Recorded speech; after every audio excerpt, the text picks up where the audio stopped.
അവിടുത്തെ അഭിഷക്തൻ്റെയും മുമ്പിൽ ജനത്തെ സാക്ഷി നിർത്തി വിളിച്ചു പറഞ്ഞു, ഞാൻ ആരുടെയും സ്വത്ത് കയ്യേറിയിട്ടില്ല, ഒരു ജോഡി ചെരുപ്പ് പോലും എടുത്തിട്ടില്ല. ആരും അവനിൽ കുറ്റം ആരോപിച്ചില്ല. നിദ്ര പ്രാപിച്ചതിന് ശേഷം പോലും അവൻ പ്രവചിച്ചു. രാജാവിനെ അവൻ്റെ മരണം മുൻകൂട്ടി അറിയിച്ചു.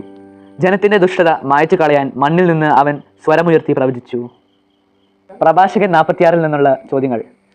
ഒന്നാം ചോദ്യം, മോശയുടെ പിൻഗാമി ആരായിരുന്നു? ഉത്തരം ജോഷുവ. രണ്ടാം ചോദ്യം, പ്രഭാഷകൻ 46:3 പ്രകാരം ജോഷുവ ആർക്ക് വേണ്ടിയാണ് പോരാടിയത്? ഉത്തരം ദൈവത്തിന് വേണ്ടി. മൂന്നാം ചോദ്യം, പ്രഭാഷകൻ 46:5 പ്രകാരം ശത്രുക്കൾ ചുറ്റും വളഞ്ഞപ്പോൾ ജോഷുവ എന്താണ് ചെയ്തത്? ഉത്തരം ശക്തനായ അത്യുന്നതനെ വിളിച്ചപേക്ഷിച്ചു. നാലാമത്തെ ചോദ്യം, പ്രഭാഷകൻ 46:6 പ്രകാരം ഏത് ഇറക്കത്തിലാണ് ദൈവം ശത്രുവിനെ നശിപ്പിച്ചത്? ഉത്തരം ബത്ത് ഹോറോൺ. അഞ്ചാമത്തെ ചോദ്യം, ആരുടെ മകനാണ് കാലേബ്? ഉത്തരം യഫുന്നയുടെ മകനാണ്. ആറാമത്തെ ചോദ്യം, പാലും തേനും ഒഴുകുന്ന ദേശത്തേക്ക് ജനങ്ങളെ കൊണ്ടുപോകാൻ ജോഷുവയും കാലേബും എത്ര യോദ്ധാക്കളുടെ ഇടയിൽ ആണ് അവശേഷിച്ചത്? ഉത്തരം 6 ലക്ഷം.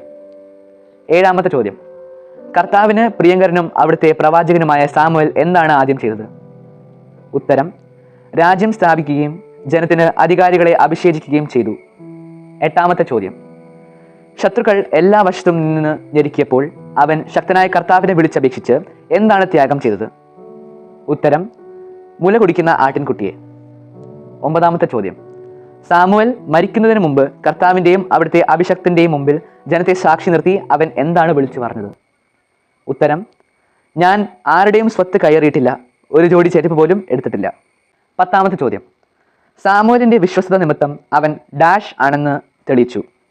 ഉത്തരം പ്രവാചകനാണെന്ന് തെളിയിച്ചു.